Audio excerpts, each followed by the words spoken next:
Looking for a new course in nursing and paramedical course? Admissions open at one of the most top colleges in the country. East-West Group of Institutions, Bangalore, recognized by Indian Nursing Council and Rajiv Gandhi University of Health Science. Choose your courses on your screen. Hurry up! Limited seats available. For more details, contact the link given below. Meghalaya Society for Culture and Folklore MeSCaF haringkat kajing trailang bat ka Department of English jong Sinat College Shillong kalapnoy kajing tay patba hakash potari unai tung arjar arpunriu halor kaphan wa Umkhrah minnin bat minta kajing kenmau kajing mut bat kajing Pynīatai kumshibanta jong ka Folklore Fortnight a talk series. Hakani kajing tay patba lawan yashim benta da giriu shampang haka Kolshor kamaryang kasensyar patba bat kinong tho ban bishar banya yakawa Umkhrah tangkum kawa Henry kum ka benta ka ba donjing adai bat ka Khana Pateng ka Kolshor ki Khana tenrai bat kajing ki patba. Kidong kran ki lapan pau ya kajing Umkhrah halor kajing kala jong kawa Umkhrah namar kajing he stat kasar kajing jabo maryang bat kajing kala haki jinget bat ka Kolshor.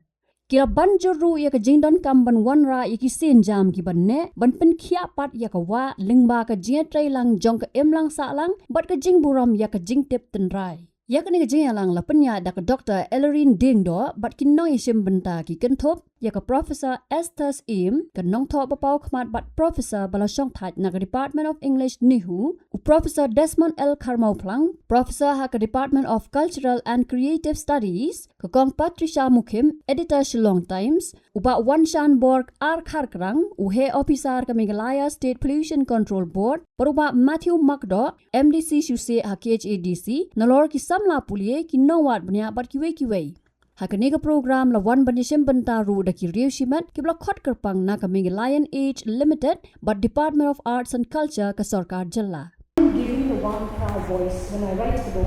It's the Umkhrah's voice that all of us have never learned to hear. I can't help hearing it before I go to sleep. When I was away for a long time, away from home, I'd wake up in the night and think of the Umkhrah. And as I said, it's like as if my whole being was slipped of its shadow. I had left my shadow at home and I was alone. And I did sort of found that I had lost my way.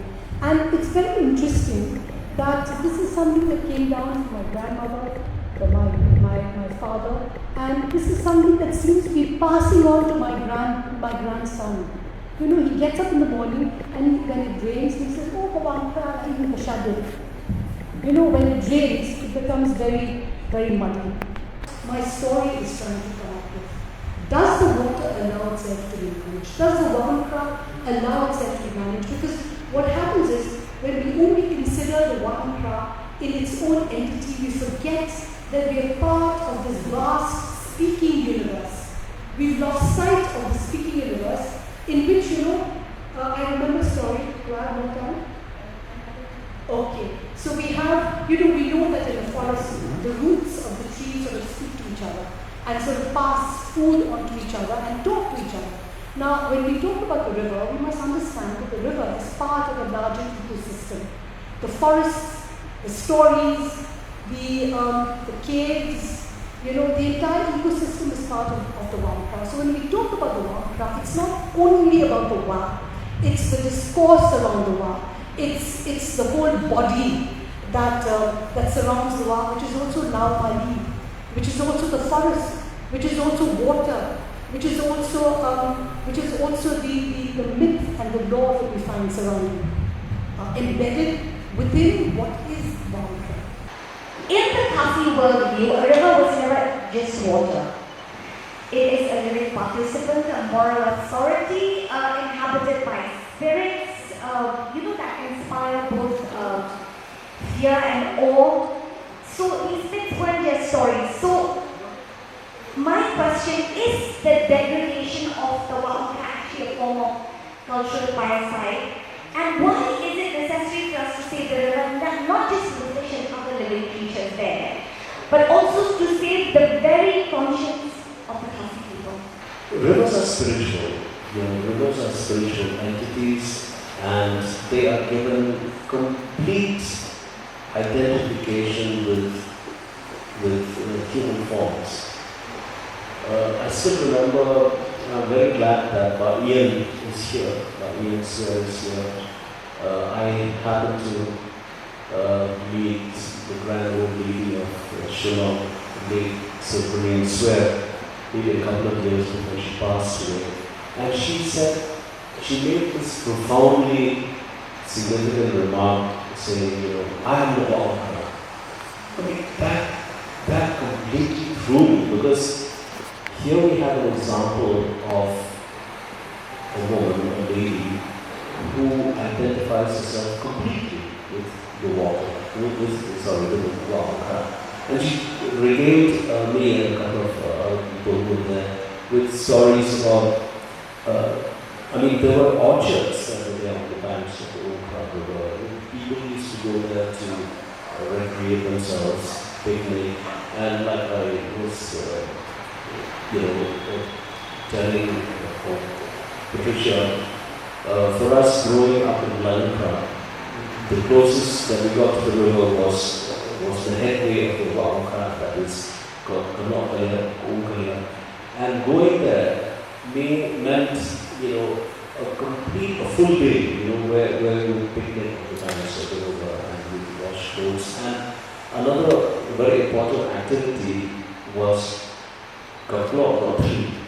This was an operation that required, swiftness. It required you to be sharp-eyed, and it required you to be, very fast with your hands, because it involved steadily lifting a stone, a river stone, and grabbing the fish that lurks on the stone. So those were the experiences that I still treasure,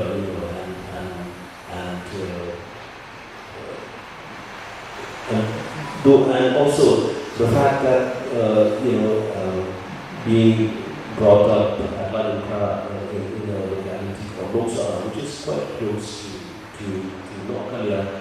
So it wasn't only washing clothes and not cleaning, but it was for inspiration to just go to the river and see whatever news we were after,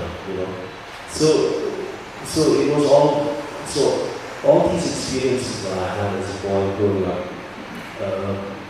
made me write that piece. And of course I've written other pieces as well about Umkhrah. And I simply cannot help comparing, the kind of transactions that we have with other river systems, other water bodies in the different parts of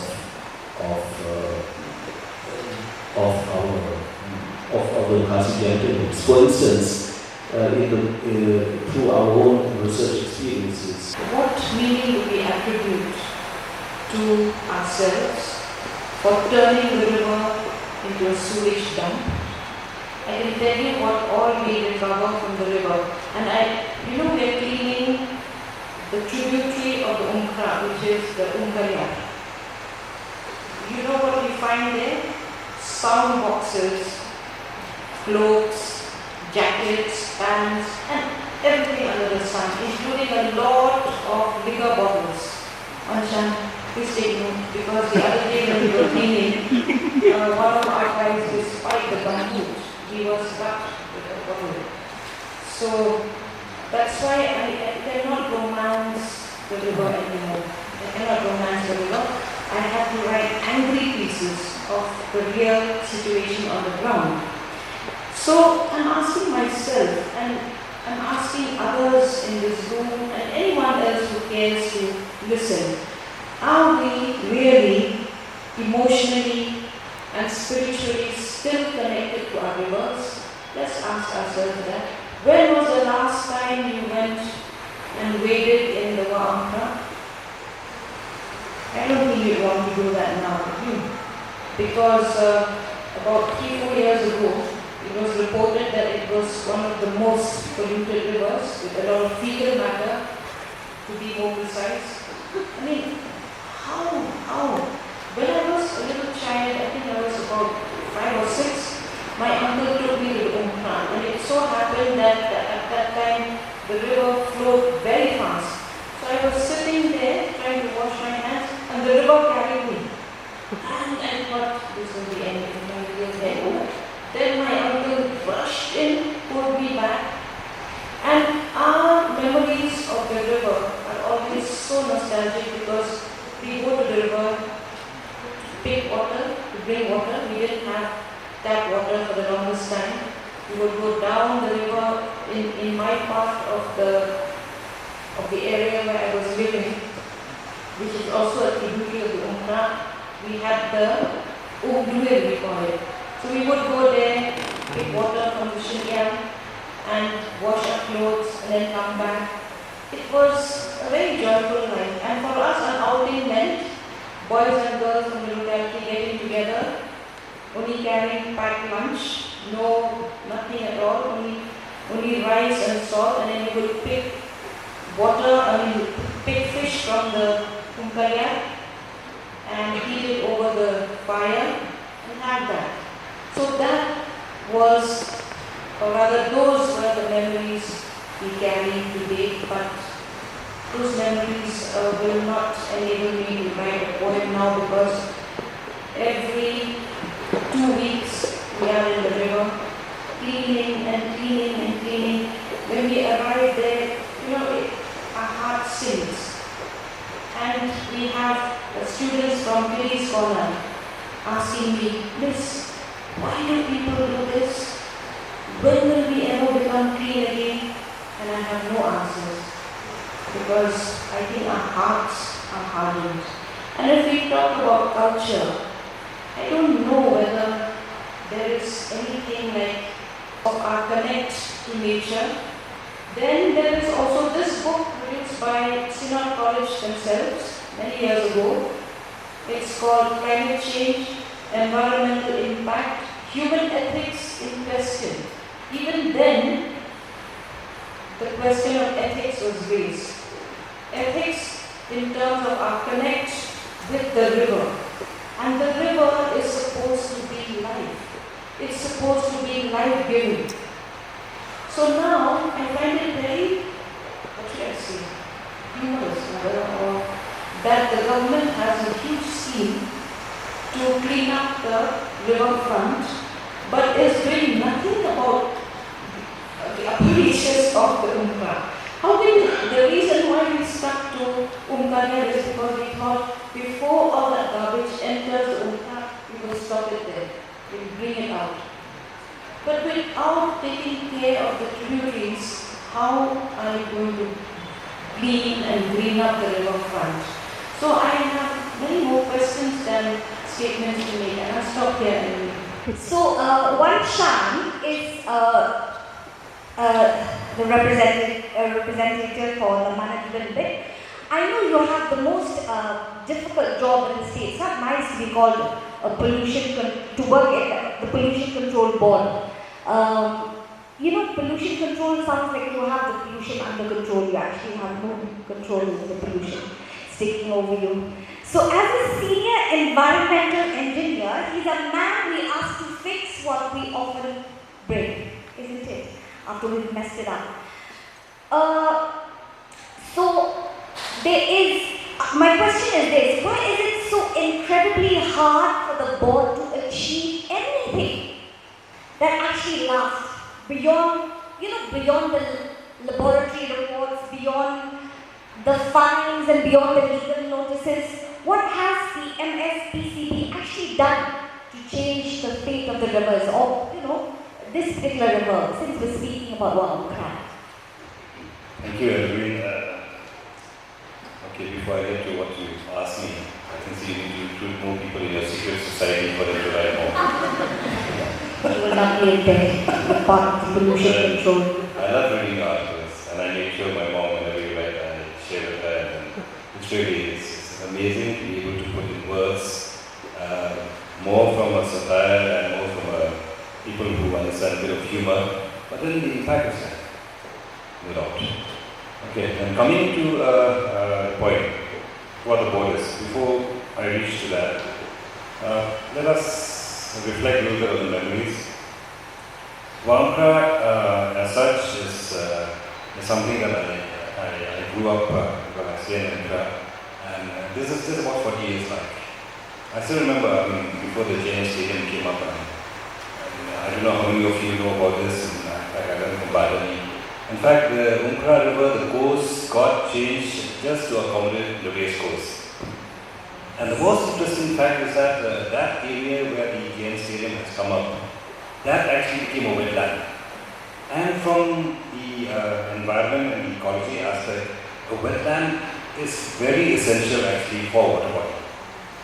So this is something that, I don't know, maybe education has spoiled us, because then I don't think we had many master degree people, but then they understood the concept of conservation, of sustainability. Yes, I remember we used to go down from New Colony to go and play in that place where it's pretty marshy, and there was no way of telling home, please, when I come back, please heat water for me, boil water for me so I can take bath. When you come back, it's our duty to take bath in Umkhrah, and then you walk up back to your home. And this is actually very unfortunate. After I joined the Meghalaya State Mission Kyrwoh, I took it upon myself to look at what is the status of Umkhrah. Okay, a lot of people, folklore, you've heard a lot of folklore. A lot of people saying that, oh, Umkhrah has degraded. Umkhrah is, it's not anymore what it used to be. But then, from the management aspect, what is the data that I have to actually substantiate? Then, at that point of time, when the work was a little bit easy in the organization, so we said, okay, let us, three of us were there in the team, we literally walked. In fact, we walked from the place where the source of Umkhrah started. One is, some of you know, the ground gate, Happy Valley. There is a big spring that comes out from there. It didn't need government policies. They didn't need a pollution control board, because our customary laws were rooted in this very deep spiritual reverence towards nature. To us, defiling a river was a violation of the sacred. So my question to you, sir, is we fight with incredible passion for our rights to the land. But it seems you've become, strangely silent about, our responsibility to our water. Is the KHADC still capable of enforcing a Khasi ethic of stewardship? Or are we watching our traditional values being washed away?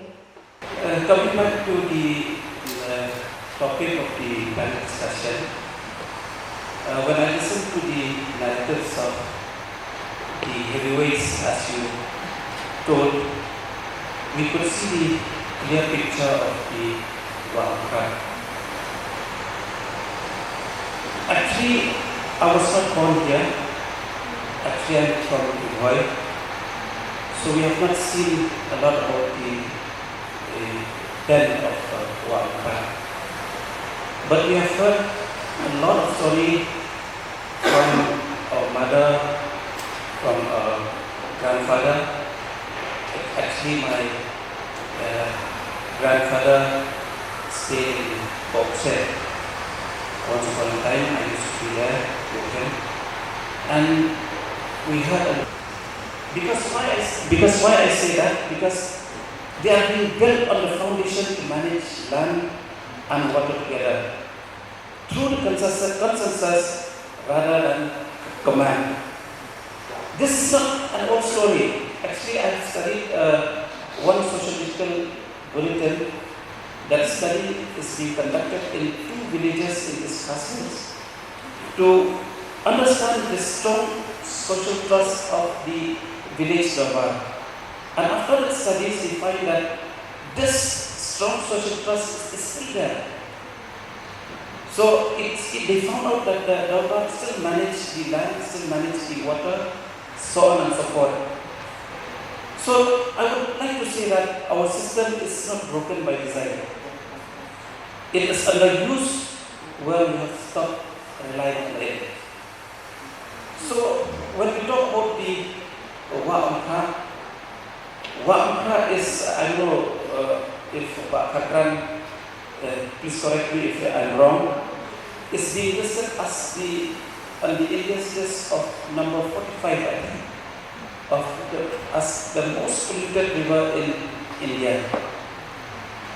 So this is not my opinion. Actually, this is the government of Meghalaya submission to the Green Tribunal. Then at some point along the Umkhrah, there's a study that says that the dissolved oxygen is nil, which is zero. So scientifically, when the dissolved oxygen is nil, no life can survive. It's a death.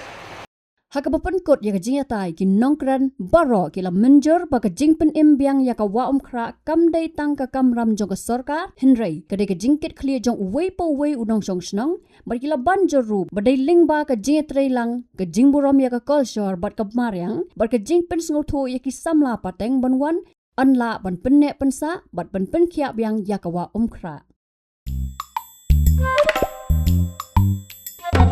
Habatin, pej bahagi kishap, kashap plus F. Ka plus F? Hakabam bangibam, dunaki eki batay kamet. Namar kata, habathiru atau kau kamlu ka umpnyang kadut, pej ya kashap plus F hakajing som. Yaki nutrient kumki vitamin bat ka iron la icon diat bat akabatau bha. Kam kata ikadur jengki marbam kajing mat lani karukam shed yaki. Balehi banai kita. Kadon ka we kajing mentoy bakongsan. Kakot kakia. Ka nutrition bakam bha kajing im bakam bha pendon kam daki marba medon ka sharp plus F menta kasni Lawan Ra Shafi Lingba ko office jong Commissionerate of Food Safety Meghalaya.